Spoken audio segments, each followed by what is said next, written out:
Hello and welcome to another episode of India and Global Bonjour Left. et bienvenue dans un nouvel épisode de India and Global Left. Si vous découvrez l'émission, n'oubliez pas de vous abonner.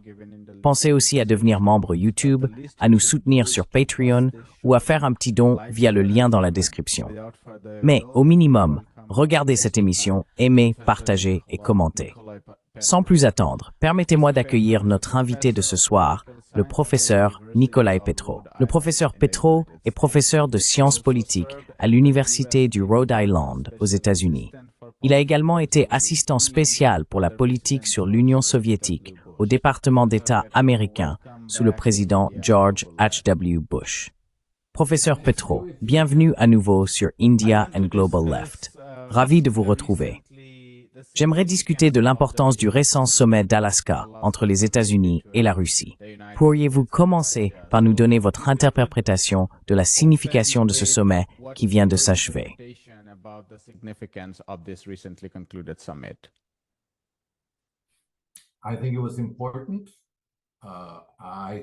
Je pense que c'était important. Je pense que c'était un succès pour le Parti de la paix, contrairement au Parti de la guerre. Ce qui m'a le plus marqué, c'est que la phrase que Poutine a répétée le plus souvent était qu'il avait ce qu'il appelait une relation de confiance avec Trump. Trump, en revanche, a utilisé un terme plus commercial. Il a qualifié la rencontre de productive. Mais je pense que ce que nous avons vu, dans tous les cas, c'est un renouveau de la chimie personnelle familière entre les deux dirigeants.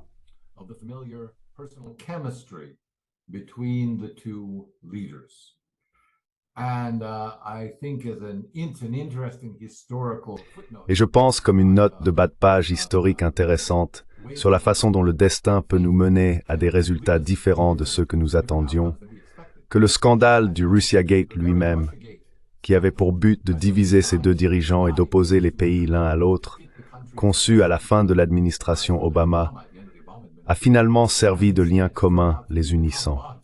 Et Trump l'a même mentionné. Nous savons que Trump a évoqué le fait que certains accords avaient été conclus, mais il n'a pas précisé lesquels, ni ce qu'il comprenait. Néanmoins, je soutiendrai que le fait que Zelensky se rende à Washington lundi pour finaliser les détails de ce qui a été discuté indique qu'un accord très substantiel a été trouvé entre les États-Unis et la Russie.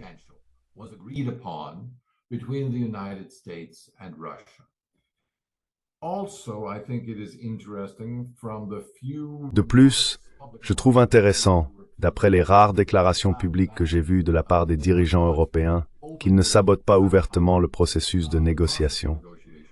Cela suggère que l'élan s'est déplacé, passant de la mise en place d'obstacles à la paix à peut-être l'encouragement d'un règlement pacifique. Et l'aspect le plus intéressant ici, c'est un point que le président Poutine a souligné à plusieurs reprises pour expliquer pourquoi il rejette un cessez-le-feu. C'est qu'un cessez-le-feu n'est pas un règlement de paix. Un cessez-le-feu est un gel du conflit, tandis qu'un véritable accord de paix ou règlement de paix met fin au conflit.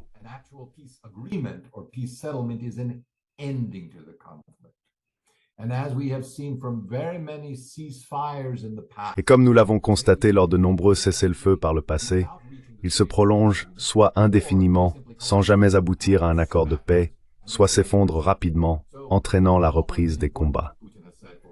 Il a donc toujours été important, selon Poutine, que la Russie obtienne non pas un cessez-le-feu momentané ou partiel, mais un véritable accord de paix à long terme qui traite, selon lui, l'ensemble des questions ayant conduit au conflit actuel. Mon dernier point est qu'il est très tentant de considérer l'UNOMEOMEM comme une cinquième roue lors de ces négociations, incapable d'accomplir quoi que ce soit et ne faisant qu'entraver un véritable règlement.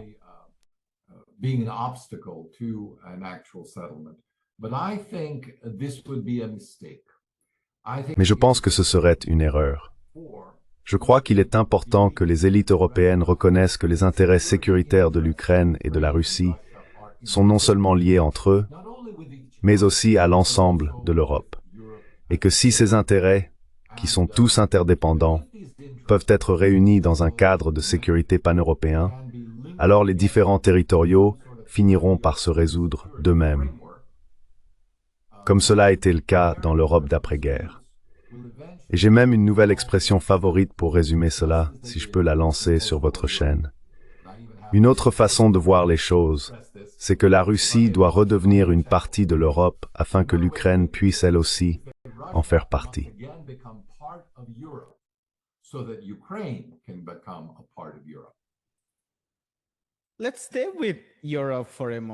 Restons un instant sur l'Europe, car vous avancez, bien sûr, une affirmation importante.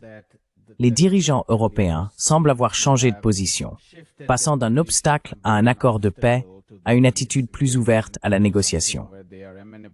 J'ai lu certaines de ces déclarations conjointes publiées par les dirigeants européens après la conclusion du sommet, et le président Trump aurait apparemment eu un entretien téléphonique avec eux. Et oui, vous avez raison, ils ont évité le terme « cessez-le-feu » qu'ils défendaient bec et ongle depuis quelques semaines. Désormais, il y a un changement clair aux États-Unis, où le président Trump a déclaré que nous devions avancer vers un accord de paix global au lieu de parler d'un cessez-le-feu.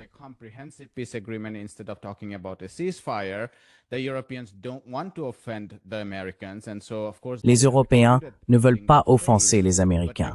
Et bien sûr, ils ont donc évité d'utiliser cette expression. Mais néanmoins, tous les dirigeants, y compris non seulement la France et l'Allemagne, mais aussi le Premier ministre italien, répètent que l'Occident doit garantir une sécurité à l'Ukraine. Or, cela peut s'interpréter de deux façons.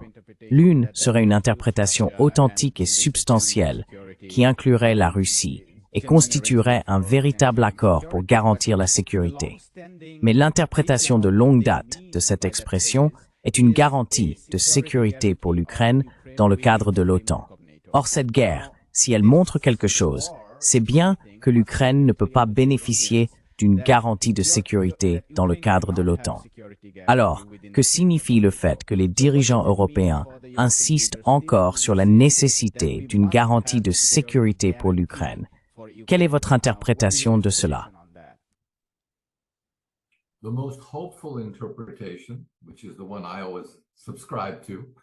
L'interprétation la plus porteuse d'espoir, à laquelle j'adhère toujours, est qu'il s'agit effectivement d'une revitalisation du communiqué d'Astana de 2010, dans lequel les membres de l'Organisation pour la sécurité et la coopération en Europe ont tous accepté le principe de sécurité indivisible et mutuelle sur l'ensemble du continent. Ainsi, la sécurité d'une partie ne peut être assurée au détriment des intérêts de sécurité d'une autre partie. Nous n'inventons rien de nouveau, nous revenons simplement à ce qui avait déjà été convenu comme principe pour un cadre de sécurité d'après-guerre froide, et nous espérons cette fois lui donner du contenu.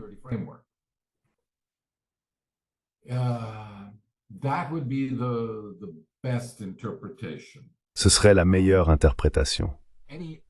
La manière dont l'Europe a tenté jusqu'à présent de renforcer sa sécurité se fait clairement au détriment de la Russie, car ce qu'elle cherche à faire, c'est se tailler une zone défensive contre la Russie.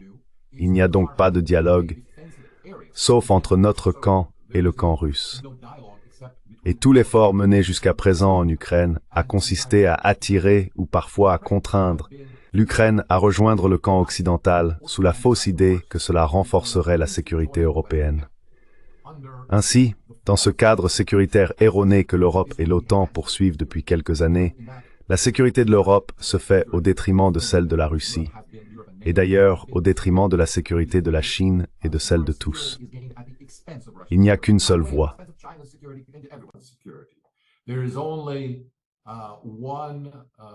Également au détriment de la sécurité de l'Ukraine. On pourrait le soutenir, bien que le gouvernement actuel en Ukraine n'adhère pas à cette interprétation, car il souhaite appartenir à ce groupe avec l'Europe et estime qu'il y sera plus en sécurité. J'en doute fortement. Mais quoi qu'il en soit, je ne vois aucun avenir dans ce genre d'interprétation clivante, de logique de bloc ou d'analyse du type « qui est dans mon camp, qui est dans le tien, qui gagne aux dépens de qui ». Je pense que l'avenir reposera sur des responsabilités mutuelles et partagées en matière de sécurité. Et je pense que l'Europe sera contrainte d'adopter cette position. Géographiquement, elle n'a pas d'autre choix, à mon avis, que d'être dans cette situation. Quant aux États-Unis, je suis moins confiant quant à la prévision du rôle qu'ils joueront.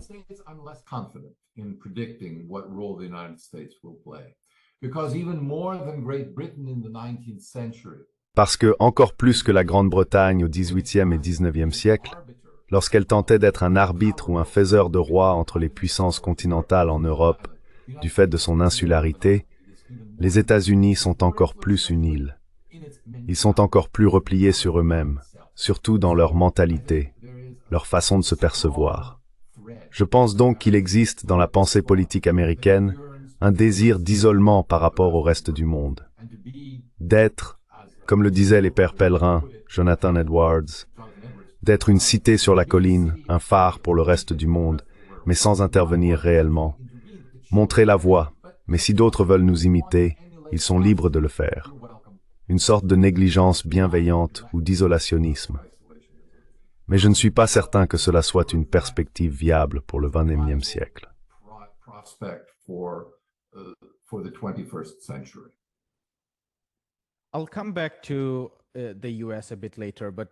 Je reviendrai sur les États-Unis un peu plus tard, mais si je pouvais rester encore un tour sur l'Europe. Ce que vous dites est bien sûr la situation la plus porteuse d'espoir. Mais voyez-vous réellement ce changement politique? Parce qu'au contraire, j'ai le sentiment qu'au sein de la direction européenne, vous savez, quand on regarde l'Union européenne, quand on observe de nombreux dirigeants, il ne semble pas y avoir de changement dans leur attitude générale envers la Russie. Bien sûr, on peut dire qu'il existe un fossé important entre la population et les élites. Et il pourrait aussi y avoir un clivage géographique, où les pays nordiques, l'Allemagne et l'Europe de l'Est sont absolument opposés à la Russie. Les États méditerranéens le sont peut-être moins, je ne fais que supposer.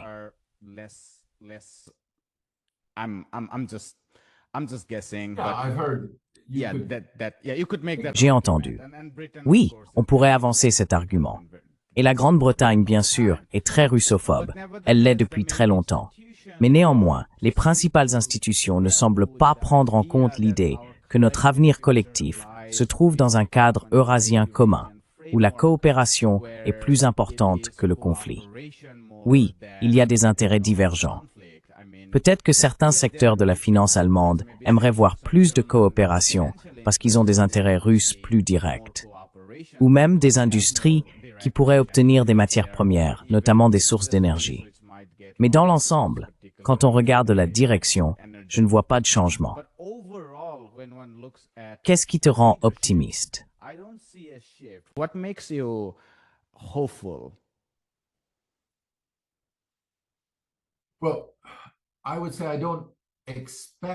Eh bien, je dirais que je ne m'attends pas à un changement rapide, en particulier de la part des institutions.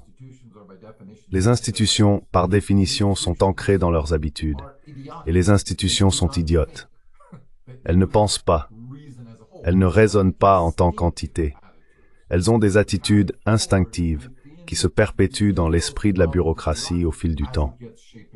Ainsi, littéralement, les hauts fonctionnaires recrutent eux-mêmes les jeunes fonctionnaires. Et c'est comme cela que cela fonctionne partout dans le monde, ce qui explique une telle continuité. Cette continuité dans la bureaucratie, et je parle ici spécifiquement de Bruxelles, de la bureaucratie bruxelloise, des eurocrates, n'a aucune vision. Elle n'a aucun objectif.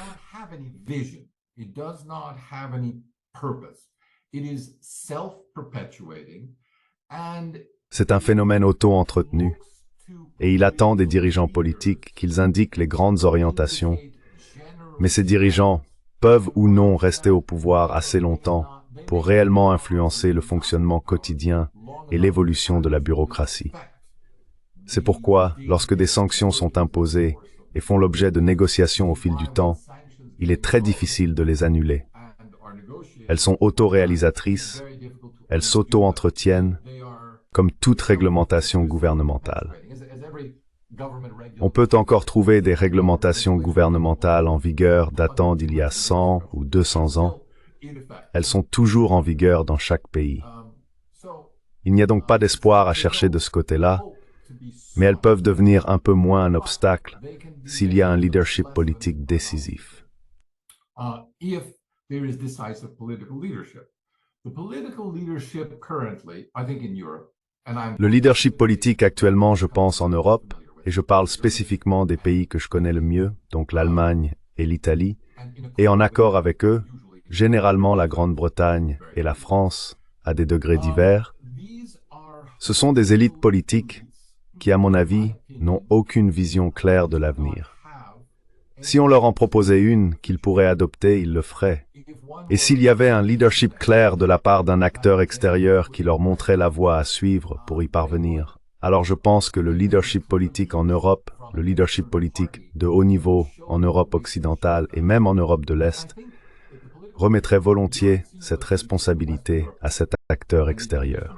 would gladly hand over that responsibility to that external party. And today that external party is the United States. The United States Et aujourd'hui, cette puissance extérieure, ce sont les États-Unis. Les États-Unis ont clairement montré, avec les négociations tarifaires de Trump avec l'Union européenne, qu'ils dominent l'Europe, que l'Europe est un appendice, ou pour reprendre un autre terme courant, une entité vassale des États-Unis. Bien sûr, on peut discuter de cela. On peut dire, eh bien, sur la peine de mort, l'Europe y est opposée alors que les États-Unis y sont massivement favorables. Et qu'en est-il des droits de l'homme, des droits LGBT, ou de ceci ou de cela?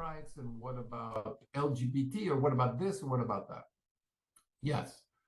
But those are Oui, mais ce sont des questions sociales, insignifiantes et sans importance, qui peuvent facilement être apaisées en Europe parce qu'il s'agit de circonscriptions locales.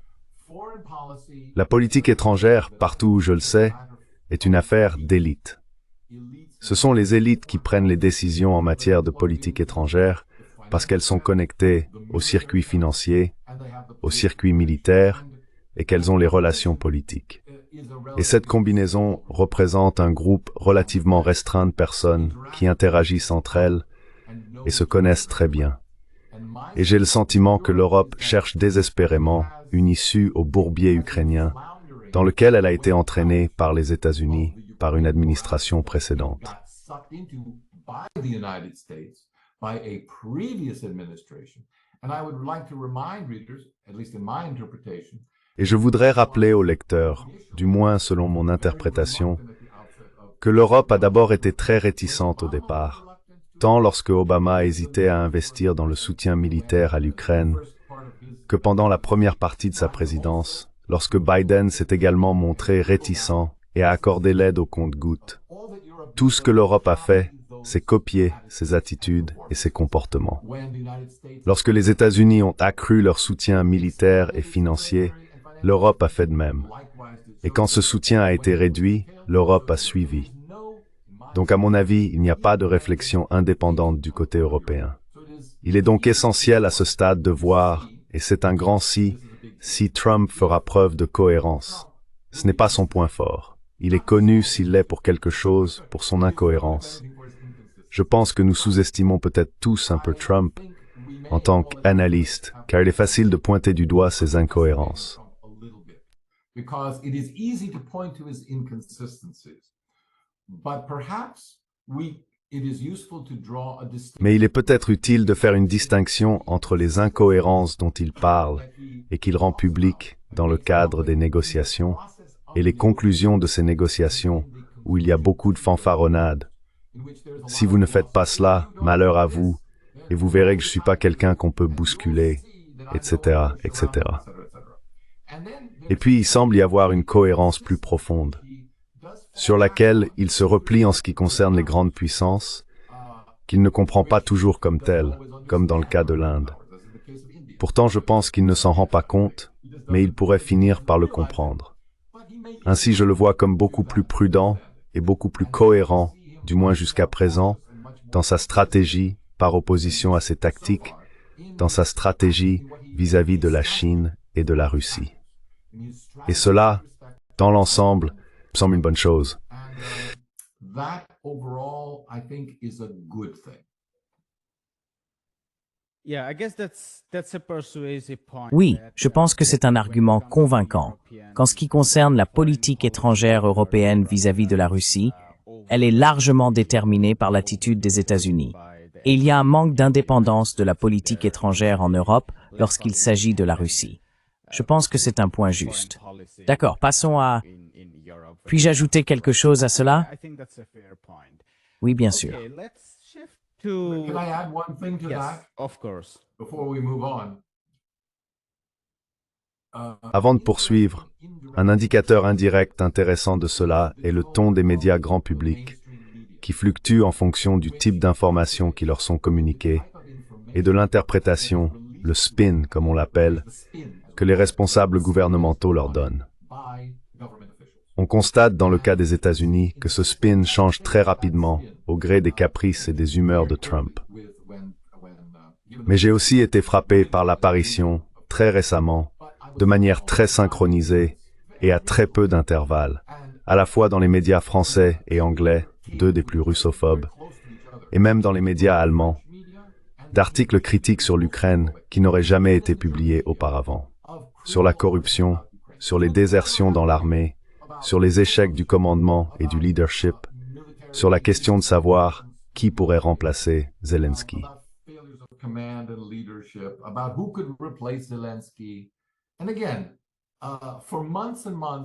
Et encore une fois, pendant des mois et des mois, il n'y avait rien de tel. Et maintenant, tout à coup, on ne sait pas pourquoi ces articles apparaissent dans des médias très pro-ukrainiens, comme le Times de Londres, le Daily Telegraph, et même Le Monde et Die Welt en Allemagne. Donc encore une fois, je n'attribue pas cela au hasard. Je pense que cela fait partie des efforts des gouvernements. C'est à mon avis une part de leur responsabilité professionnelle, de guider ou de diriger, ou si ça ne vous plaît pas, de manipuler l'opinion publique afin de soutenir les politiques qu'ils souhaitent désormais poursuivre.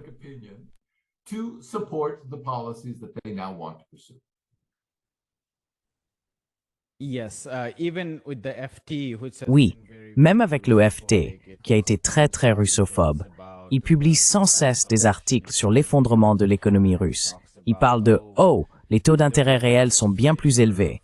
La véritable inflation est bien plus élevée. Ces chiffres sont truqués. Il y a beaucoup de mauvais prêts. Certes, le complexe militaro-industriel en Russie avance, mais c'est parce qu'on dope l'économie pour cela. » Je veux dire, même eux admettent maintenant que la Russie a gagné la guerre. Jusqu'à très récemment, ils étaient très réticents à l'admettre. Martin Wolf, qui écrit généralement sur l'économie, a publié un article disant que l'Ukraine est en train de gagner et que tous ces chiffres sur la victoire de la Russie ne sont qu'une supercherie. Mais les choses changent. Au moins, il y a un tableau mitigé à ce sujet. Je ne dis pas qu'ils ont abandonné leur... Oui, c'est mitigé.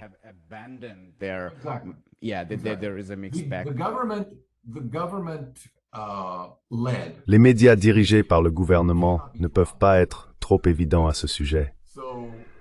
Donc vous savez, tout à coup, une illumination surgit, ou une expression apparaît. Cela peut se produire dans un article globalement négatif. Des questions sont soulevées à propos d'informations alternatives qui émergent. Cela suffit. Encore une fois, l'absence de cela au cours des 3 dernières années rend son apparition actuelle dans ce que je qualifierais de reportage plus équilibré, d'autant plus évidente.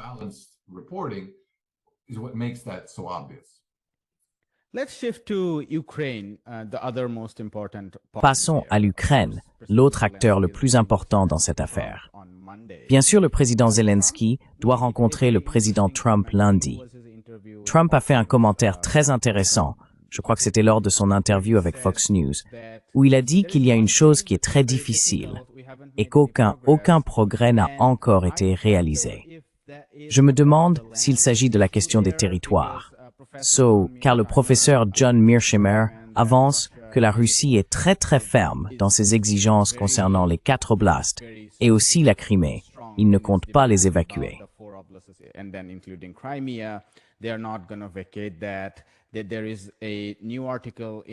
Il y a un nouvel article dans le Financial Times qui cite certaines sources internes anonymes, mais il indique que le président Poutine affirme que si l'Ukraine évacue sans condition l'ensemble du Luhansk et du Donetsk, alors il pourrait geler la situation dans les 2 autres régions, Zaporizhzhia et Kherson, et que cela pourrait constituer un cadre pour avancer.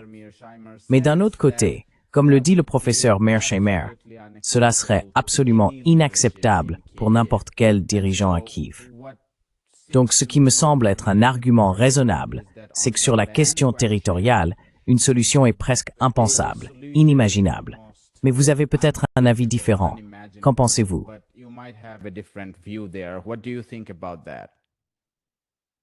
We don't. So, let me backtrack.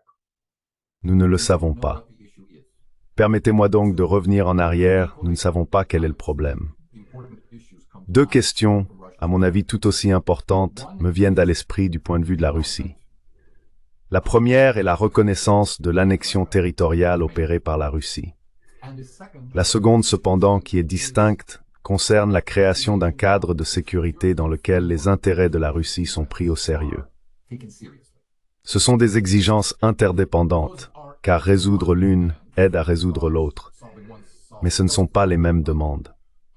En supposant que la question dont nous parlons, sur laquelle les parties sont encore très éloignées, soit la reconnaissance des territoires, je ne considère pas cela comme un très gros problème. I don't see that as a very big problem. I don't see it as a big problem because there is ample. Je ne considère pas cela comme un gros problème car il existe de nombreux précédents diplomatiques pour résoudre ce type de différends territoriaux. Et le concept clé à appliquer ici est celui du délai, la reconnaissance différée. Le de facto n'est pas le de jure. Même Friedrich Merz, le chancelier allemand, a fait remarquer il n'y a pas longtemps, la semaine dernière, que le consensus en Europe était que nous ne reconnaîtrions jamais l'annexion territoriale. Ce à quoi la Russie pourrait bien répondre. Et alors, c'est en fait notre territoire. Nous y exerçons notre autorité. Le droit international qui pourrait s'appliquer dans ces circonstances est très technique et très complexe. Is very technical and very complex. But again, suffice it to say in broad strokes. Mais encore une fois, il suffit de dire en termes généraux que de facto n'est pas la même chose que de jure. Il y a un dicton intéressant que les Américains ont, que je trouve assez insensible, mais c'est ainsi qu'ils perçoivent la politique et le droit. La possession, comme on dit, la possession vaut 9/10 de la loi. Et je pense que c'est exactement la façon dont Trump réfléchit. Il existe donc de nombreuses façons d'intégrer dans un accord de paix les territoires que la Russie revendique, mais n'occupe pas militairement, sans pour autant reconnaître la légitimité de leur occupation. Cela pourrait être temporaire, cela pourrait être une zone tampon, cela pourrait être administré conjointement ou encore par une tierce partie. It could be jointly administered. It could be administered by a third party. It can be subject, again, let's say it was administered by... Cela pourrait être, encore une fois, disons que la zone serait administrée par une force internationale de maintien de la paix pour séparer les deux parties. Cela pourrait durer une période déterminée. Un statut d'autonomie pourrait être accordé pour une durée déterminée, 20 ans, 89 ans, peu importe. On pourrait inventer quelque chose qui permettrait non seulement un cessez-le-feu, mais aussi des investissements. Ainsi, lorsque nous réfléchissons au cadre dont nous aurions besoin, il serait plus utile de regarder les précédents non pas dans le domaine militaire, ni dans le domaine politique, mais dans le domaine économique, pour dire, regardez, voici le statut qu'il faut accorder à ces territoires afin d'attirer des investissements, car sans investissement, tout cela est vain et inutile, du moins pour l'Ukraine.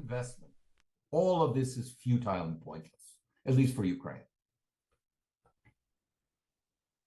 Yeah, then I guess then the question, I mean, J'imagine donc que la question, je veux dire, il est tout à fait raisonnable de dire que d'un point de vue économique, cela a parfaitement du sens. En fait, il importe moins de savoir qui détient la souveraineté politique absolue que de voir ce qui arrive réellement à l'économie et aux personnes qui y vivent. Mais il existe des pouvoirs.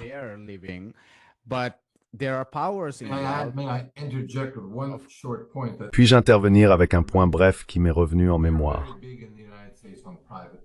Aux États-Unis, nous accordons une grande importance à la propriété privée, mais la propriété privée est pratiquement inconnue sur l'île d'Hawaï. Ce qui est utilisé à la place, ce sont des baux de 99 ans qui peuvent être transférés. C'est juste un exemple intéressant de la façon dont la notion de propriété peut être interprétée différemment tout en permettant l'investissement.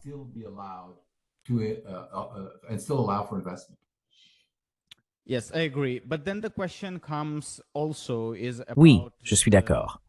Mais alors, la question des centres de pouvoir politique se pose également. Ma question précise est donc la suivante. Zelensky pourra-t-il survivre à ce que son noyau dur pourrait considérer comme une concession? Le laisserait-il rester au pouvoir? Et du côté russe, le président Poutine et son élite dirigeante accepteront-ils le type de concession dont vous parlez, qui pourrait être interprété comme un abandon excessif à un moment où la Russie est en position de force?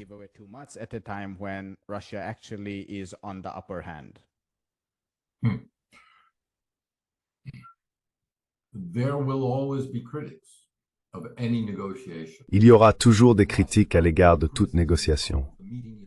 Une grande partie des critiques concernant la réunion elle-même vise à empêcher un accord, tout simplement parce que cela ne m'avantage pas en tant que représentant de ce que je représente, quelle que soit la circonscription ou les intérêts financiers, militaires, politiques que je défends.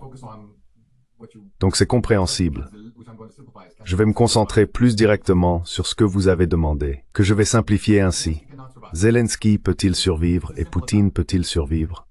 Non, Zelensky ne peut pas survivre. C'est aussi simple que cela. Politiquement, je pense qu'il ne sera plus président une fois la prochaine élection organisée, même s'il décide, ce dont je ne suis pas certain, de se présenter. Ce n'est pas une figure populaire. Accordons-lui le bénéfice du doute et faisons l'analogie historique avec Winston Churchill.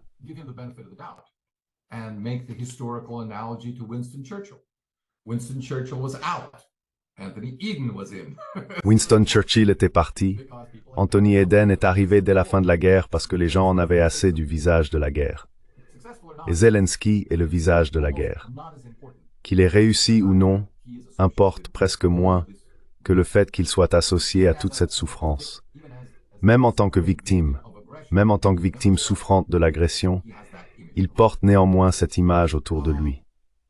De plus, pendant les 2 années environ où il a été président en temps de paix, il ne s'est pas vraiment rendu populaire avec ses politiques, et son taux de popularité début 2021 était à peine dans les bas doubles chiffres. Donc, je pense que les gens en Ukraine, les électeurs, seront prêts à tourner la page. Et je pense que ce sera une campagne facile pour n'importe qui de se présenter et de dire « Merci, président Zelensky. Merci pour tout ce que vous avez fait. » Thank you, Mr. President Zelensky. Thank you for all you did. Thank you. But now, it's time to move. Merci, merci, merci. Mais maintenant, il est temps d'aller de l'avant. Maintenant, nous devons guérir. Maintenant, nous avons, je veux dire, le modèle classique que je donne. C'est gratuit pour tout futur candidat politique en Ukraine. C'est le second discours inaugural de Lincoln. Il a dit qu'il était temps de guérir les blessures, de prendre soin des veuves, des orphelins, de panser les plaies que nous avons tous subies, au nord comme au sud, pour nous rassembler. L'Ukraine a besoin de guérison. Sera-t-elle guérie par des politiques clivantes qui répriment l'Église orthodoxe ukrainienne ou ses liens canoniques avec le reste de l'orthodoxie mondiale? Sera-t-elle guérie en réprimant la langue russe que des millions d'Ukrainiens, même aujourd'hui, et surtout dans ses forces armées, considèrent comme leur langue maternelle?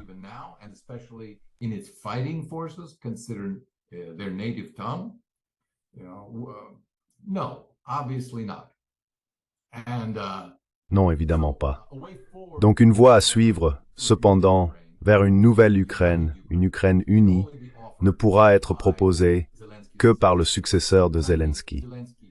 Et je pense que Zelensky peut se voir offrir, et il est probable qu'on lui offrira, des conditions très attractives pour quitter la scène politique et faire une tournée mondiale où il pourra être applaudi et peut-être décider de s'installer quelque part avec sa famille à l'étranger, mais sans s'impliquer dans la politique ukrainienne. En ce qui concerne Poutine, la base est différente, donc il est plus difficile de se prononcer. Vous savez, son taux de popularité, si l'on en croit les sondages d'opinion, ce qui est mon cas, a toujours été très élevé et très stable. Lui-même, cependant, cela s'explique en partie par sa propre constance. That's partly attributable to his own consistency. One of the things that you will notice about Putin's rhetoric. L'une des choses que l'on remarque dans la rhétorique de Poutine, surtout comparée à celle des politiciens occidentaux, c'est qu'il ne change pas d'avis. Très souvent, il dit « Voici notre objectif et nous sommes déterminés à l'atteindre ». Et il revient toujours pour réitérer les mêmes points. C'est remarquable quand les gens ne l'entendent pas, ne comprennent pas ou ne peuvent pas écouter, car il ne dit rien d'autre que ce qu'il pense. Et donc, les gens font confiance à cela. Je pense qu'en Russie, l'électeur moyen fait confiance à cela. Mais il n'est plus tout jeune et il devra partir à un moment donné. Cela est évident.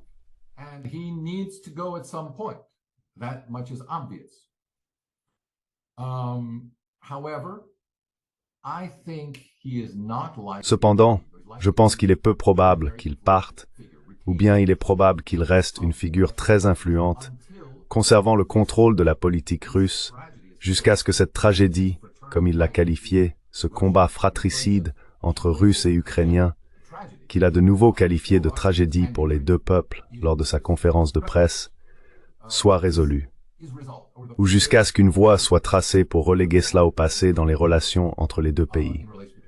Après cela, je ne pense pas qu'il aspire à s'accrocher au pouvoir. Je pense qu'il aspire, je peux me tromper, mais c'est le sentiment que j'ai de cet homme, à une vie plus calme, plus contemplative, loin du regard du public. Et je pense qu'il a plus de chances d'y parvenir que Zelensky.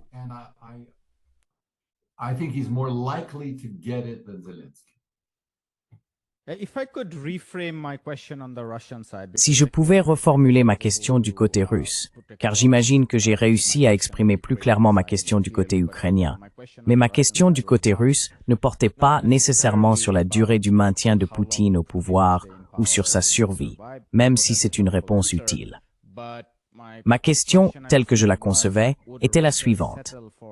La Russie accepterait-elle quelque chose de, disons, relativement modéré, le genre de choses que vous avez suggérées, comme un gel pour 10 ans, 99 ans, 5 ans, ou une administration conjointe, etc. Ou bien son extrême droite, ou disons sa base nationaliste radicale, le pousserait-elle vers une position intransigeante? Maintenant qu'ils ont l'avantage, ne devraient-ils pas se contenter de moins?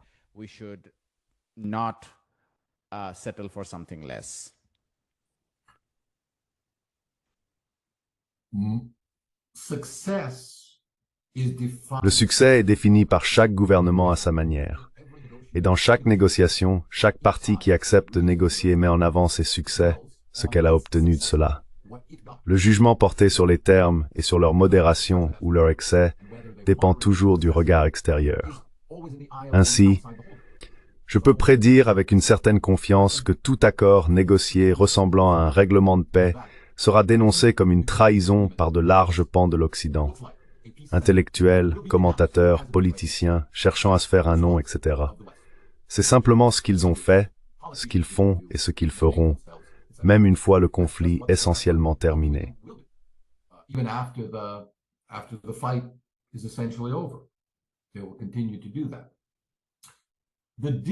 Ils continueront à le faire. La différence entre Zelensky en Ukraine et Poutine en Russie à cet égard, c'est que lorsque leurs propres électorats nationaux rechignent à l'accord conclu, Poutine dispose du pouvoir, de l'autorité personnelle et des leviers de contrôle nécessaires pour imposer son interprétation, pour faire appliquer, selon moi, sa vision. Il ne risque pas d'être contesté ou de devoir revenir sur les points principaux de son accord.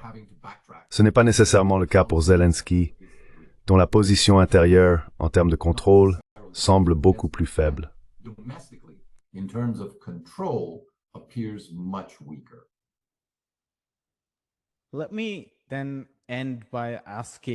Permettez-moi donc de conclure en posant la même question, mais en l'appliquant aux États-Unis eux-mêmes, car comme nous le savons, il existe une importante partie de la population américaine qui s'oppose à cette normalisation des relations entre la Russie et les États-Unis. Cela inclut bien sûr la presse libérale, le Washington Post, le New York Times, etc., etc. Cela inclut des membres clés du Congrès, y compris des personnes très influentes comme Lindsey Graham. Cela inclut, je pense de manière très significative, les intérêts de l'OTAN et du complexe militaro-industriel, qui dépendent des emplois industriels et de l'extraction de profits en perpétuant des guerres partout dans le monde. On peut également penser à d'autres groupes importants, notamment les démocrates.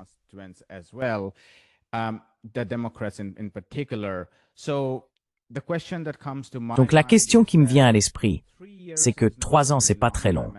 Et je ne sous-estime pas ce qui peut être accompli en 3 ans. Mais y aurait-il d'autres personnes, des opposants à ce plan de paix, qui pourraient se dire « Essayons de tenir bon pendant cette tempête pendant 3 ans ». On ne peut pas prédire ce qui se passera après 3 ans. Mais étant donné de nombreuses situations négatives aux États-Unis même, si les démocrates reviennent au pouvoir, est-ce que certaines de ces mesures pourraient être annulées? Vous dites, continuons la guerre en Ukraine pendant 3 ans pour être sûr que Trump ne signe pas d'accord. À quoi correspondent ces 3 années?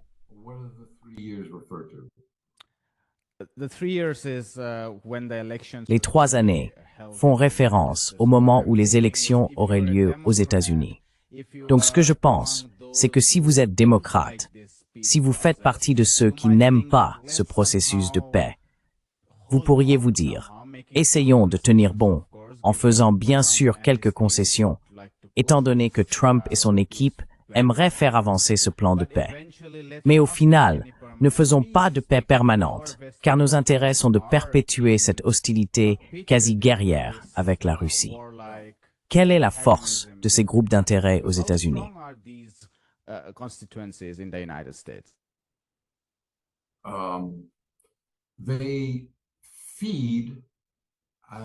Ils se nourrissent, comme l'a dit le célèbre historien de Columbia, Richard Hofstadter, de la paranoïa, de la tendance paranoïaque dans la politique et l'histoire américaine. Ils sont là et ils seront toujours là. Permettez-moi de suggérer pourquoi il est peut-être moins important pour eux aujourd'hui de garder la Russie comme ennemi principal, pourquoi ils peuvent relâcher un peu la pression sur cet ennemi particulier. Premièrement, ils ont un ennemi plus grand. Tout le monde en parle et personne ne sait quoi faire. Ils ont besoin de se regrouper et de trouver une stratégie pour contenir la Chine. C'est cette mentalité, c'est l'obsession, la véritable obsession à Washington aujourd'hui. Ce n'est pas la Russie, c'est la Chine. La Russie pourrait même être un peu attirée de notre côté. C'est l'espoir, si vous savez, les choses tournent en notre faveur.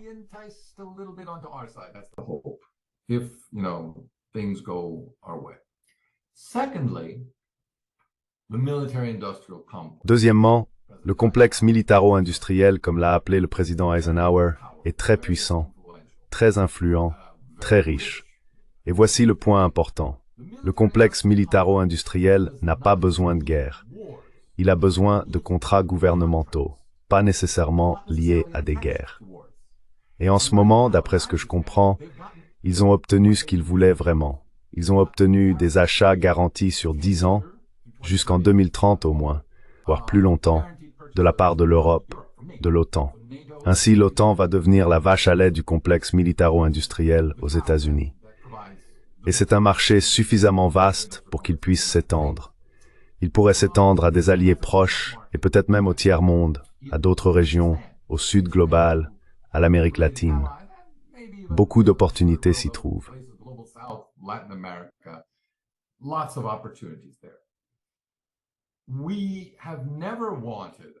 Nous n'avons jamais vraiment voulu, en tant que complexe militaro-industriel, je sais que je vais un peu à l'encontre de la pensée dominante ici, le complexe militaro-industriel n'est pas toujours si intéressé par le fait de tester ses armes sur le terrain. Parce que, comme nous l'avons vu en Ukraine, elles ne fonctionnent pas toujours, et elles ne fonctionnent pas très bien. Le char M1 Abrams en est un bon exemple. Beaucoup de technologies devront maintenant être redéfinies.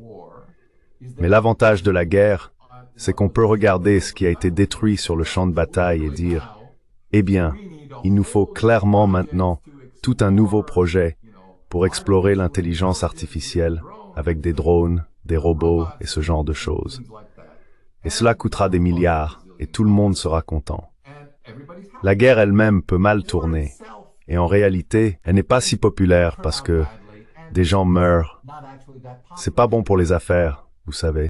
C'est pas quelque chose de populaire. For business, you know, etc. It's not a popular thing. But the jobs and the Mais les emplois et les revenus associés au complexe militaro-industriel, c'est, je pense, le cœur de ce qui peut être vendu et qui est effectivement vendu par le Congrès et par les lobbyistes. Ainsi, si vous pouvez aller voir n'importe quel membre du Congrès, Lindsey Graham en particulier, et dire « Nous allons renforcer l'Amérique en investissant dans et en construisant ses armes, etc. » Mais nous n'allons pas forcément les partager avec qui que ce soit, sauf si nous y sommes obligés et seulement si nous en avons beaucoup à vendre. Alors je pense qu'il serait parfaitement satisfait de cet arrangement, parce qu'il ne s'agit pas des guerres en tant que telles, il s'agit de l'argent à gagner dans la préparation à la guerre, qui est ensuite réduit une fois que la guerre est engagée et devient de plus en plus impopulaire. and becomes increasingly unpopular.